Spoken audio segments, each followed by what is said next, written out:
संगत अस्सलाम वालेकुम। छाल वाला खुश आयो बुखैरा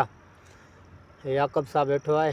याकब छाला बा खैरा बात है बुदा खुश हो खैर शुक्र आ मालिक जो करमा तो पंजो दयाल वाला खैर अल्लाह शुक्र आ काथे रहरी कोने असा इते आज सजो दी जी जी घर होया से कोई भी घणो होयो जी ओ इन जे करे जल्दी कोन निकता दे सुबह सा हाँ सी होयो सही है तकरीबन 11 12 बजे थोरो कोई घट थियो तो नी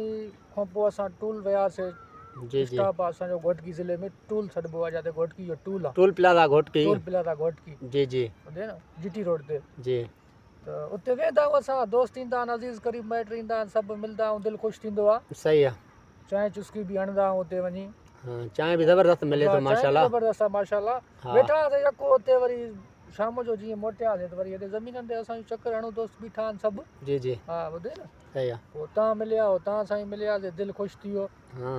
ॿियो तव्हां ॿुधायो तव्हां कीअं हो बस शुक्र आ मालिक जो करम आ दिल जाए लॻो पियो आहे जेको वक़्तु गुज़रे शुक्र आ मालिक जो हर हाल में जी जी सुबुह सां महिला खोइड़ बि अॼु घणो ॾाढी घणी हुई लॻभॻि 12 बजे ताईं हुई अच्छा इहो नंढड़े जो छा वाक़ियो थियो त असां जीअं उथियासीं सुबुह सां त ईअं असांखे ॿुधायो त नंढो एक्सीडेंट थी वियो राजा पंप ते इहो छा हादसो तव्हांजे अखियुनि जे साम्हूं थियो साईं असां खां 2 मिंट अॻु में थियो आहे अच्छा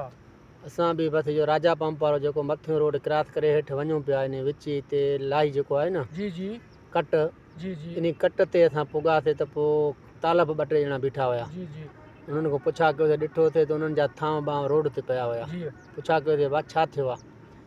पोइ उन्हनि चयो त यार असांजे हमरा के छोकिरे खे कार वारो एक्सीडेंट करे वियो जी पोइ भॻा ते ॾिठो त छोकिरो पियो हुयो खयोंसीं अस्पताल